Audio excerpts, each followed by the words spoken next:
mix of male and female, because in a disaster, we have seen that a lot of ladies get affected, and they have inhibitions in being rescued or being given a medical response by male members. So we should have adequate female volunteers available in these rural areas who can be trained. And the training hub can again be the fire station. Instead of having a very ambitious training program of sending them to various institutes in the state or the national level, I think the trainers should be available in the fire station itself. They should be trained in medical first response and rescue. These are the basic two things which are needed, and handling of these equipments. And once that is done, they can have regular mock exercises with the fire station staff and the local population. Since they belong to the local area, they would gel well, they would work well, and the first response, to my mind, would become more effective if we can go into this amalgamation of the civil defense and the fire service. I think that is all I had to say, and I'm sure that we can make a good beginning by revamping the civil defense organization and integrating it with the civil defense.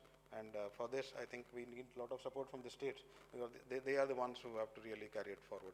Thank you very much. Thank you, Shri Mishra. I think you made some very practical and implementable suggestions to improve upon the response at the cutting edge, at the local level. And I think the focus remains on volunteerism. We need to have volunteers. We need to spur this movement for volunteers. Now I call upon Shri R.K. Pachnanda, the DG NDRF. I would say the most potent and visible face of India's disaster response mechanism is the NDRF. And what's most important is that not only that they have proved themselves for effective response, but they're doing human service in terms of building the capacity of the states, in terms of training of the SDRF, civil defense, home guard, NYKS, NCC, and so on, and also spreading the awareness. A job which is very challenging indeed, and my compliments to DG NDRF. Over to him for his presentation. Chairman, co-chairman, co-panelists, members and former members of the NDMA, ladies and gentlemen. It is indeed an honor to be here in this august house to address you on strengthening of response system, NDRF, SDRF, evacuation planning, mock drills, and India Disaster Resource Network. As you all know, India is vulnerable in varying degrees to different kind of disasters. 58.6% of our landmass is prone to earthquakes. 12% of our landmass is prone to floods. 5,700 kilometers of our coastline, which is probably about 75%, is prone to cyclones and tsunamis. And 68% of our cultivable land is prone to droughts. And our mountainous region is prone to avalanches. Apart from this, we have new aspects of the disasters like landslides, forest fires, mine collapses, and the specter of chemical, biological, radiological disasters is also become very challenging. With increasing industrialization, we have the threat of increasing industrial and chemical disasters. In fact, the Honorable Prime Minister has set the roadmap for disaster risk reduction of the country by the 10-point program which was issued in the AMC DRR last November. Earlier, there was no centralized force for disaster response. It was only after the Gujarat earthquake that the Gujarat Disaster Management Authority was formed under the leadership of the then Chief Minister and now Prime Minister of India. And after subsequent disasters, the Disaster Management Act 2005 was promulgated, after which the NDRF was raised in January 2006. We are now 12 battalions all over the country with 23 regional response centers to cover any part of the country.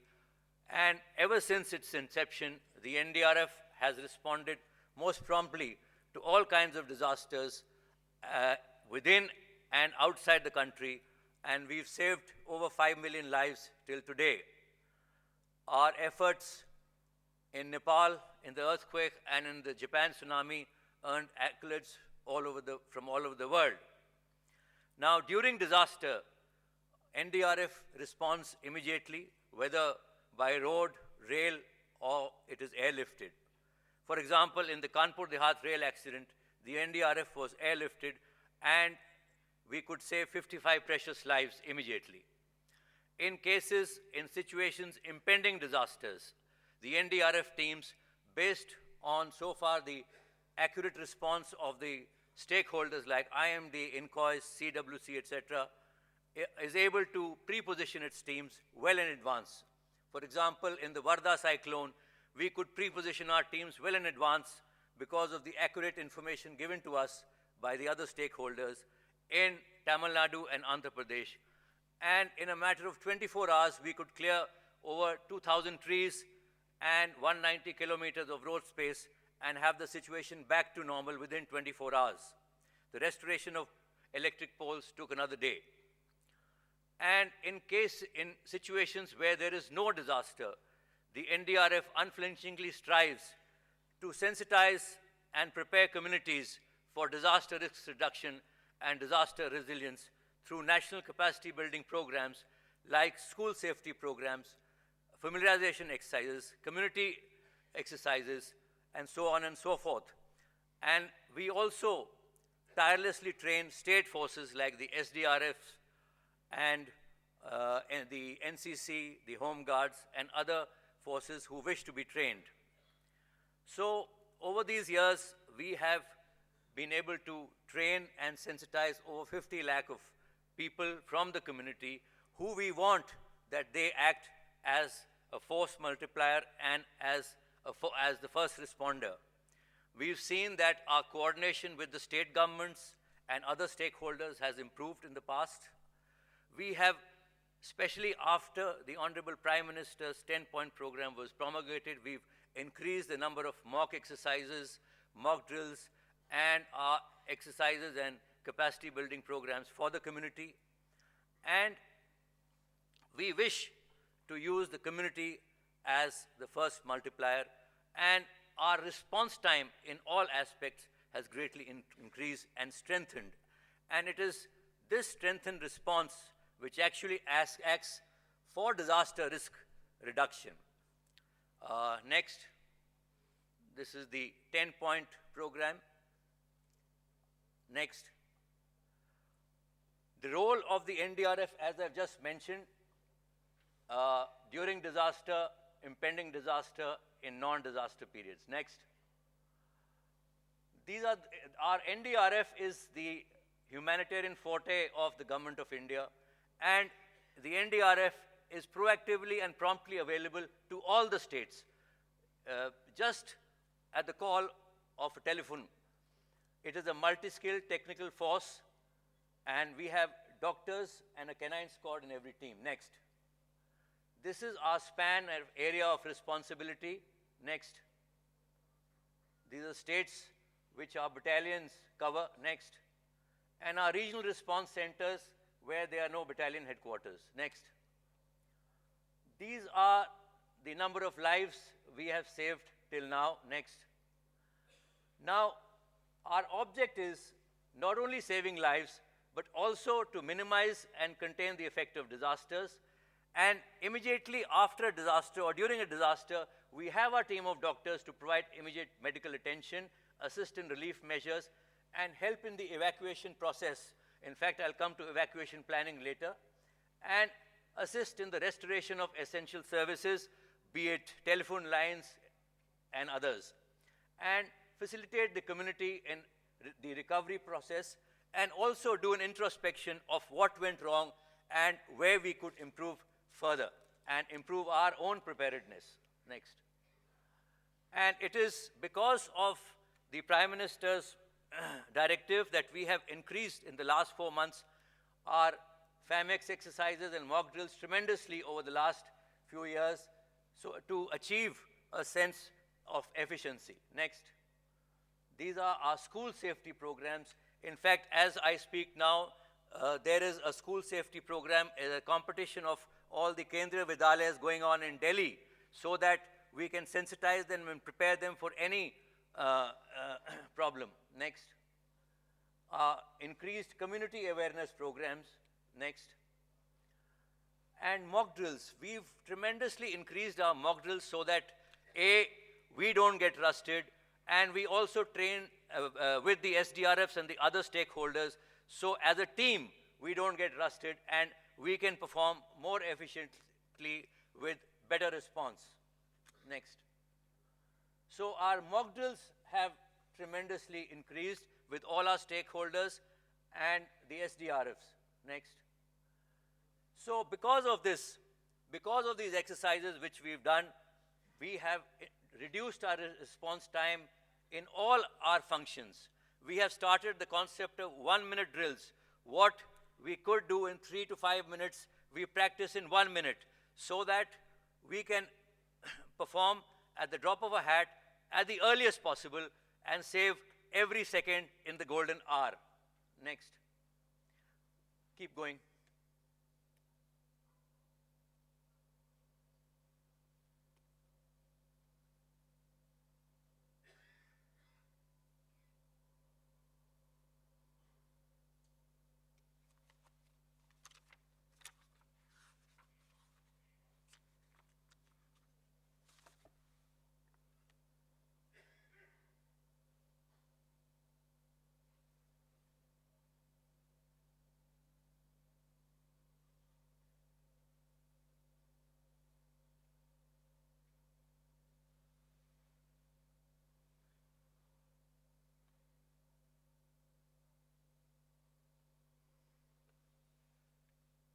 These are confidence building measures. We have medical camps at every location. Recently, in fact, from NDRF, I would request, in fact, we've had very good coordination with the states.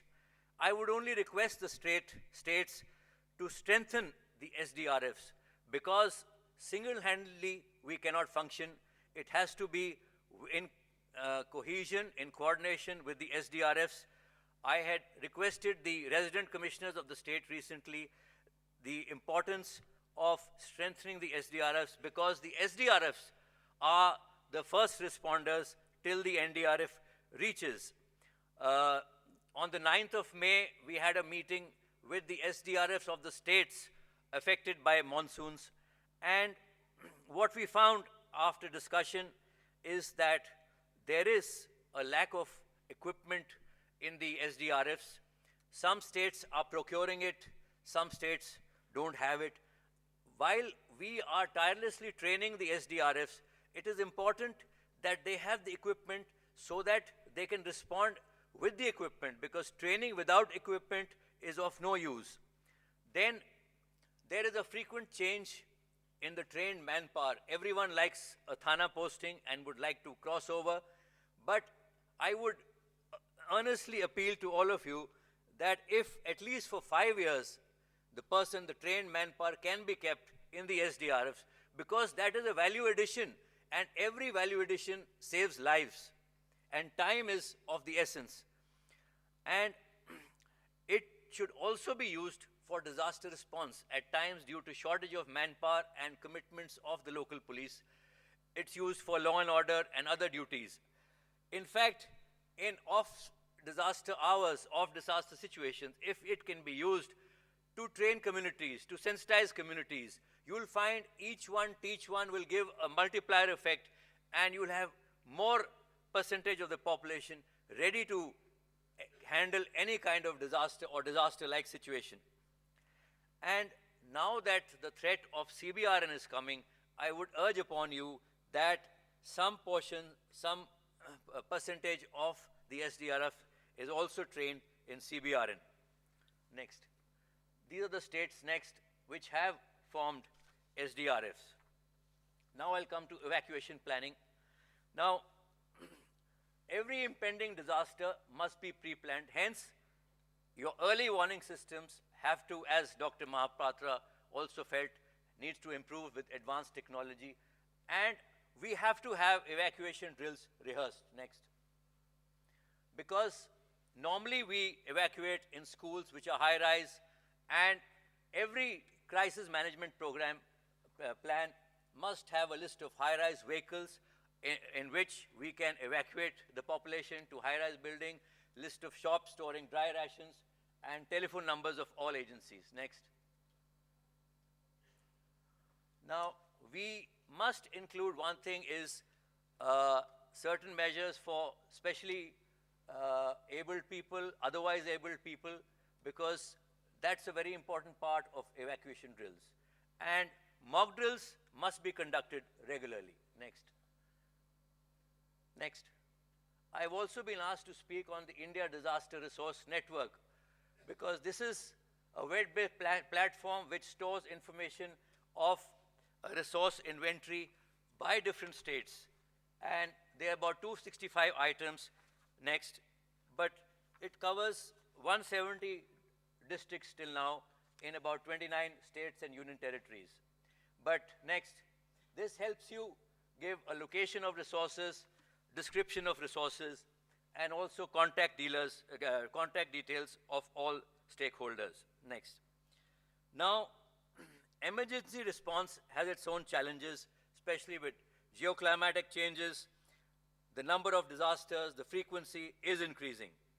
There are new challenges in the form of urban flooding caused by deforestation, borewell issues, mine collapses, and forest fires, which we must tackle. Uncontrolled urban development has come and will continue because we must then be able to respond to it, because you have cases of bastis coming up. So and yesterday the JSDM showed us a photograph of electric tapping, which is going on. So if we have to be prepared, we have to be ready to respond to such situations. And necessary and rapid industrialization is a must, but then we must be prepared for chemical and radiological accidents.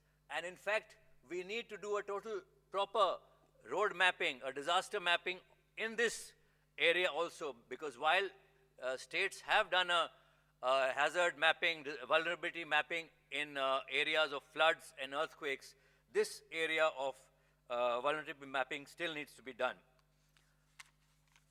Now, the way forward, as Dr. Mohapatra bore me out, that we need to strengthen our early warning systems. And a proper vulnerability mapping of all districts is a must, so that we have a proper assessment of the area, the situation, and how to react. Only then our response will be quicker. And local communities must be used as a force multiplier, must be trained, and that is why I implore upon you to strengthen the SDRFs and the state forces in the area of disaster management. And it is because of this we need to include disaster management, disaster risk reduction, disaster response, disaster resilience as part of the school curriculum, so that each child grows up with this. And there is a system in some foreign countries, I'm told, where there is a volunteer system of government employees. So if states try out this, maybe on a sample basis, on a trial basis, that government servants who have the necessary, they are all well-disciplined. We do have a very well-established government machinery. We do have a very resourceful population, which is our strength. So if they enlist themselves in a volunteer scheme, so whenever there's a disaster, they immediately reach the spot and also form a volunteer disaster force. Then we have to have capacities to deal with new kinds of disasters, the forest fires, and also capacity building to rescue animals in disaster situations. And in this area, Dr. K.M. Singh is doing a lot of work. And there is need for having an SOP for differently abled people in all stages of disaster management. Recapitulating next, as for an effective response, we have to be well equipped, we have to be trained, we have to use community as the first responder, and our administrative machinery, our government machinery is a very effective machinery. Our officers are very capable, and they will ensure that everything is well coordinated, and we need to do a proper vulnerability mapping. And again, we must empower the community to respond, to be able to respond. Next, just as the life of law is the logic behind it, the solution to effective response is an earnestness, a diligence, and a resolve. And I'm sure all of us together will make sure that this resolve is unflinching and unstinted, and our response to disaster and disaster-like situations only improves to fulfill the Honorable Prime Minister's dream of a disaster-resilient India. I'll just show you a small film on the efforts of NDRF in this line. In the lunch break. No, we don't have time.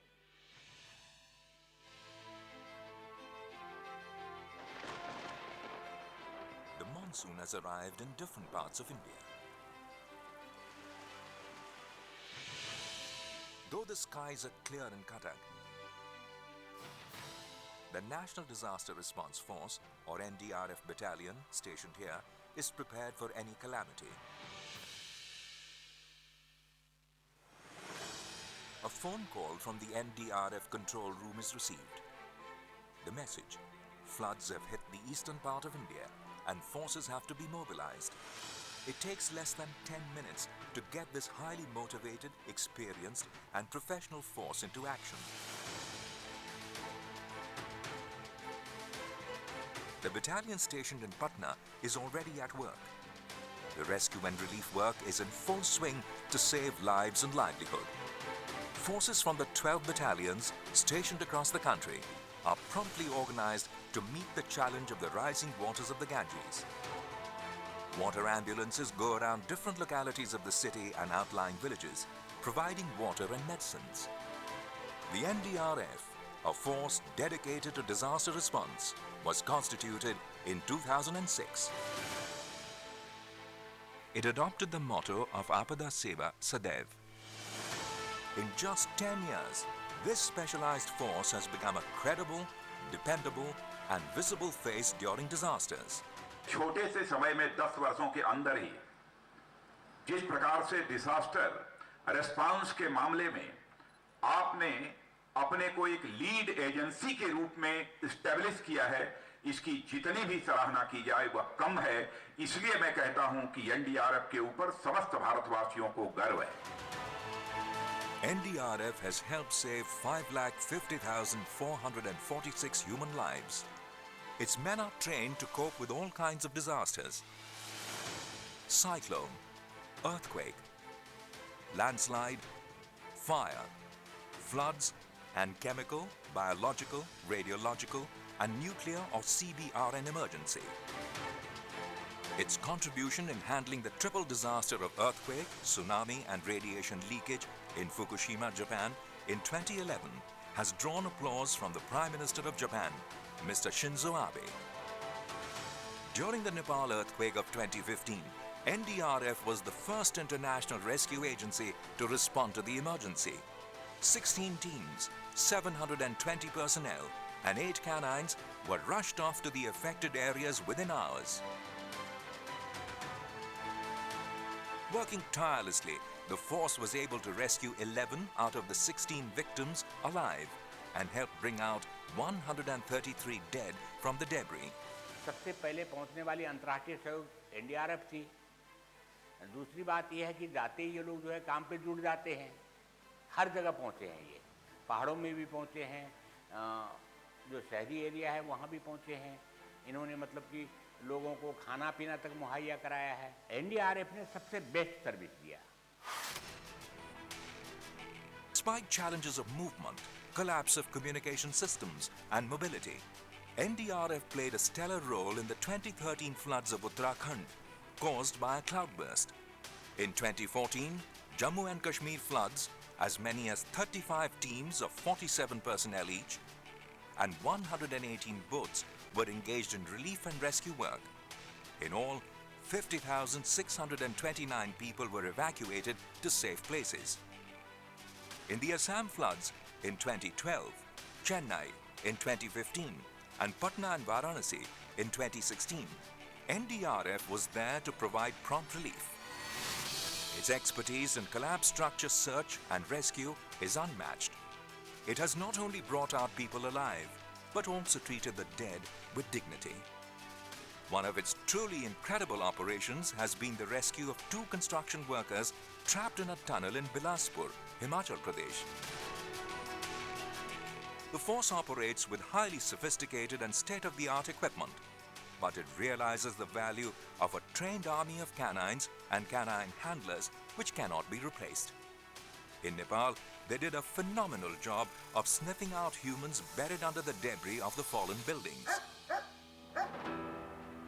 Realizing the need for a multi-sector approach to disaster relief and recovery, NDRF has signed agreements with the Department of Telecommunications for communication, Air Force for facilitating movement of men and machinery, All India Institute of Medical Sciences for training its personnel and supporting the medical teams, local NGOs and civil society organizations for planned relief. NDRF knows that the community is the first responder to any disaster. Hence, it has invested heavily in the training and capacity building of locals in vulnerable areas. It routinely organizes mock drills and awareness campaigns to empower people with skills of rescue and safety. NDRF alone has trained 4,470,645 people across sectors. Its hard work and sustained engagement resulted in the lowest ever loss of lives during the Phylline and Hudud cyclones in Odisha. In 2015, NDRF organized the first South Asian Annual Disaster Management Exercise to create synergy and to synchronize regional cooperation on disaster response. Since its very inception, the force has fulfilled its mandate of responding speedily to disasters. Its personnel have brought to their job passion, energy, and commitment that has earned encomiums all around. A young organization, it has acquired disaster response capabilities and competence to devise future strategies to countenance the fury of disasters. Its professionalism and culture of service first and its innate humaneness has touched the lives of people in India and beyond. The National Disaster Response Force is the Government of India's humanitarian forte, which has always extremely promptly responded and saved millions of lives and livelihood. The NDRF has unflinchingly strived towards disaster resilience through national capacity building programs in order to sensitize and prepare communities for disaster risk reduction. We are for you, with you, always and every time.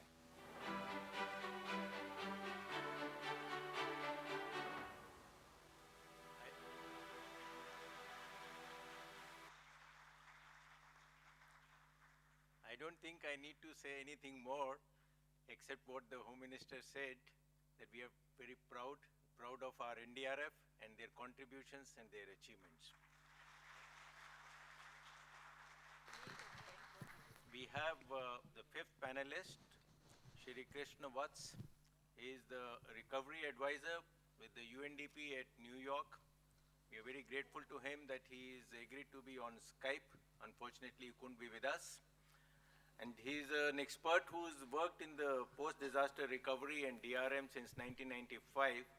And we all understand the challenges of recovery and rehabilitation, a very complex issue.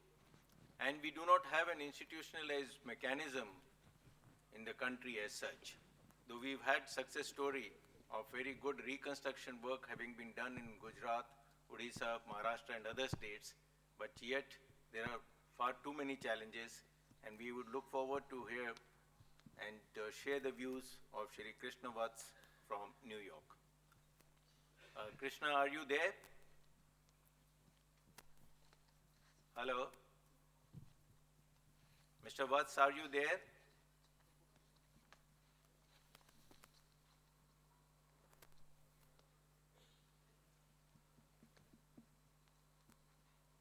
Hello?